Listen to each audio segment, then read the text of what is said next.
Yo, let's talk about Gucci Mane and Jeezy. Uh, wow. I never thought I would see the day when Gucci Mane and Jeezy would reunite, if you will, and have any type of interaction, especially publicly.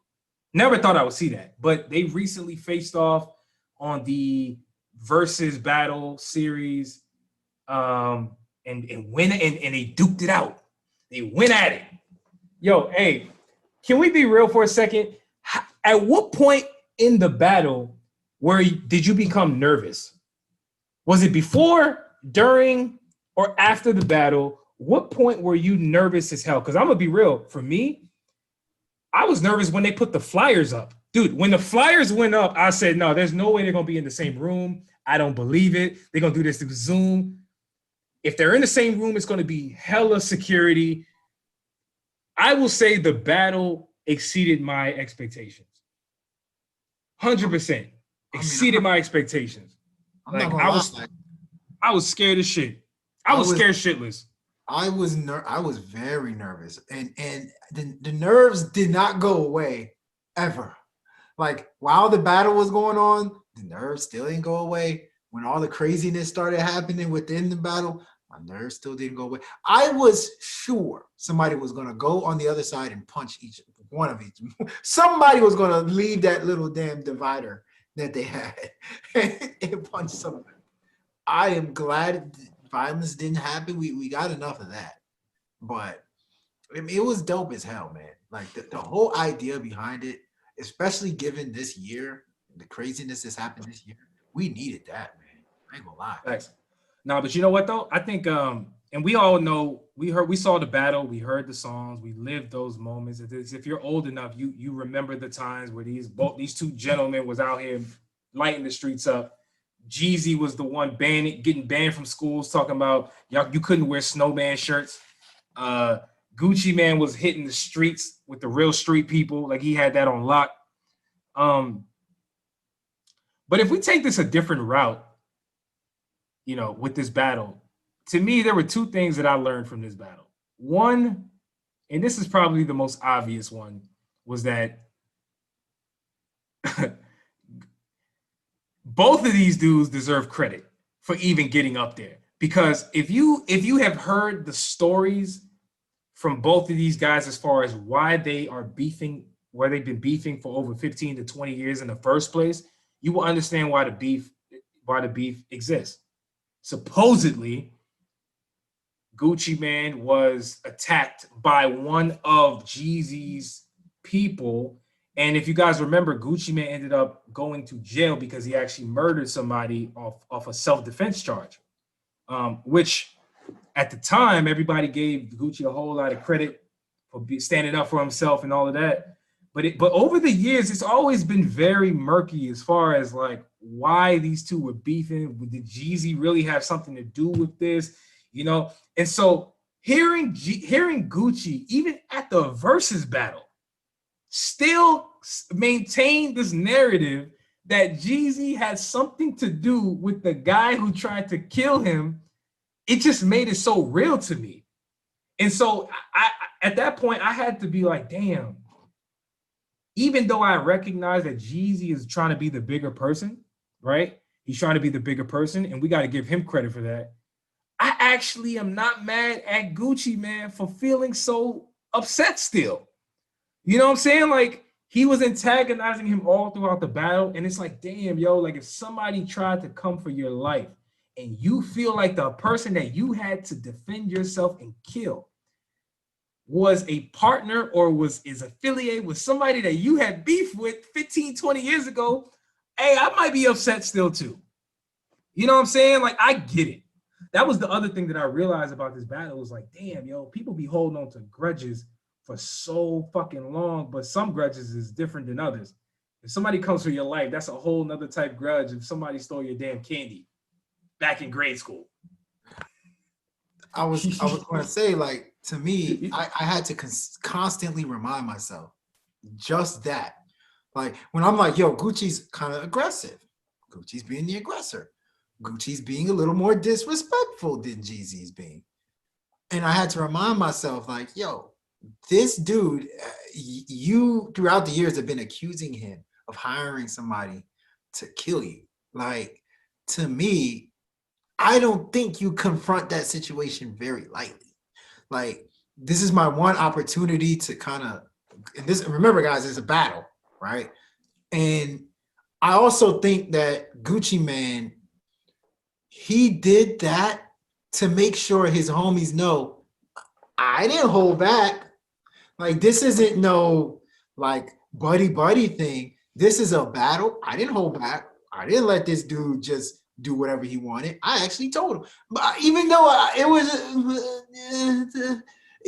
somebody died in this whole situation, so, the whole part where he was kind of like talking about he buried his homie, I was like, God, like, I was actually speechless. There's only been a few times in this year that I've been speechless. I was legit speechless, like, when I heard that. And he was talking about, damn, smoked such packs. I was like, yo, bruh. But I get it. Yo, when I think the moment you're talking about, at least there were several moments for me, but that one moment, the one that really got me was when Gucci was just going at him, and then it almost felt like Jeezy had enough, and he was just like, dog.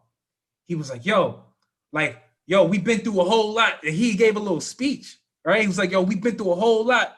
He was like, man, it's been 15, 20 years, right? And Gucci corrected him, maybe 15 years. It's like, dog, like, why are you they seem to be at odds as whether it was 15 or 20 years. I noticed that. I noticed the small things in the battle. It was almost like that was a pride thing, but whatever. But Jeezy was over here trying to tell Gucci, man, yo, man, it's bigger than me and you. He's like, yo, look at what just happened to King Von. Look at what just happened to Boosie. Look at what, like, somebody shot Boosie. Look at what happened to Mo 3 in Texas. The dude that signed to Boosie got shot and killed.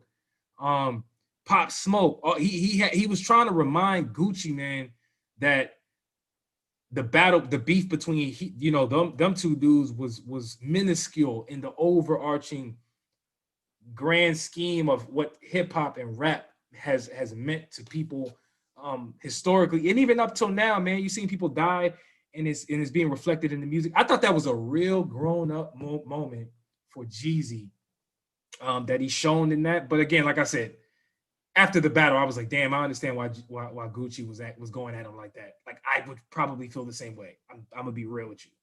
Like, it takes a lot for both of them dudes to even get up there in the first place, and then for them to leave with the So Icy record and do that together. I thought that was big for both of them dudes. You could tell they both were happy. If you just watched it, they just seemed to be enjoying themselves, man. You know what I'm saying? It was like a burden. That was a moment. That was a moment. Burden was lifted. Because remember, it's one of the weirdest stories in hip hop history, if you really think about it. Like, I remember, I'm old enough to remember, guys, when that song was out and that song was popular. And to think that it was never performed for like the last 15, 20 years until that day. And what makes their story even weirder is they both came out, both brand new artists, both became legends in hip hop, both legends. And they were always at odds, and you always had to pick between the two who you wanted to like roll with. Both legends. And at the time, you don't know. And So Icy came out, you didn't know. Matter of fact, I thought Boo was going to be the legend, the person that was singing the hook. I was like, that's the person that has a future. The person singing, these words inside. What happened to him?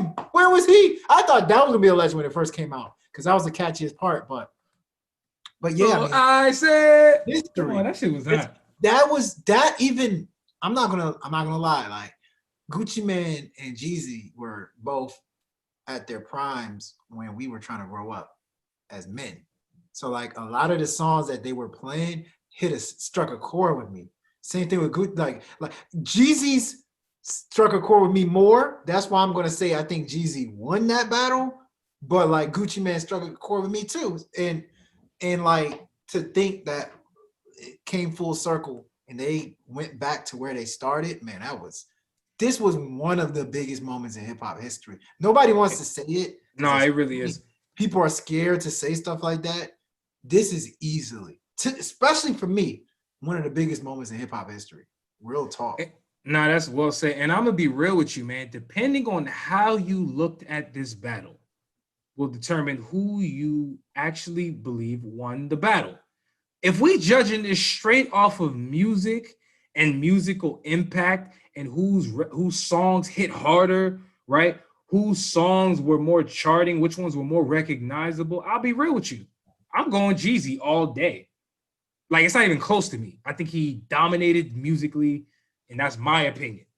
But we're not from Atlanta. There's a lot of people who might disagree with that, and that's cool. But if I'm looking at this not through the music lens, and I'm looking at this off of just mano y mano street lens that I don't live, the fact that Gucci Mane was even standing there talking crazy like he was talking to Jeezy, the music didn't even mean it. The music was secondary. Like that was like an add-on to me. You know what I'm saying? So it just depends on how you looked at it, you know, how you viewed who won to me. But again, the Verzuz is supposed to be about music, so I'm going Jeezy easily. Like, I mean, it's about Jeezy won. I thought Jeezy won all around. I thought Jeezy won when it came to music. Jeezy won when it came to bravado. Like he just came in there like, I'm a boss. Like he almost treated Gucci Mane like a peasant. Like, look at this peasant that I'm willing to work with. Not that he is a peasant, or not that he thought that he is a peasant or anything like that. It just seemed like he felt like, I'm the king. Like, come on, man. This is no competition. Like, I'm doing you a favor that I'm doing this versus. That was kind of how Jeezy approached it, in my opinion. I understand. Was dope. Like, that's a great mentality. I thought Gucci Mane won just because, like you said, the fact that he was there, that's a win for Gucci Mane already. Like, the fact that you are willing to, like, battle this dude and be yourself. Yeah. It didn't feel like not a single second did he feel like a sucker to me. Not a single second. I was like, when they had the flyers out and stuff like that, I was like, this is a moment where one of them can look like a sucker. Like, somebody can end up looking like a sucker in this situation. Not a single moment did I think Gucci looked like a sucker. That's a win to me. Yeah. Man, shout out to to me, the Verzuz has had a couple moments this pandemic where I really felt like, damn, this is the impact that they can have. That one with Jeezy and Gucci, by far, tops the list. To me, the one before that was DMX and Snoop. I swear that shit hit. That was a moment to me. But anyway, you guys let us know what you think about the Verzuz. Having moments. DMX did not go a day without having a moment. No, that DMX one was epic. I'm telling you, man, that shit was so good. Man, just to let you know, I stopped watching Dateline and watched that. I actually watched that Verzuz. That is the only Verzuz that I actually watched. Believe it or not. You snapped out of your ridiculous trance you've been in, because now you're here where you're supposed to be. No, I'm out. I'm not watching another Verzuz. They over here talking about Patti LaBelle and I'm out. Gladys Knight about to do no. I'm not doing that. Hell no. Dude, I didn't even watch Brandy and Monica. Hell no. Didn't watch that either. That was millions. I'm good on that. Millions upon millions of people, and I didn't watch it.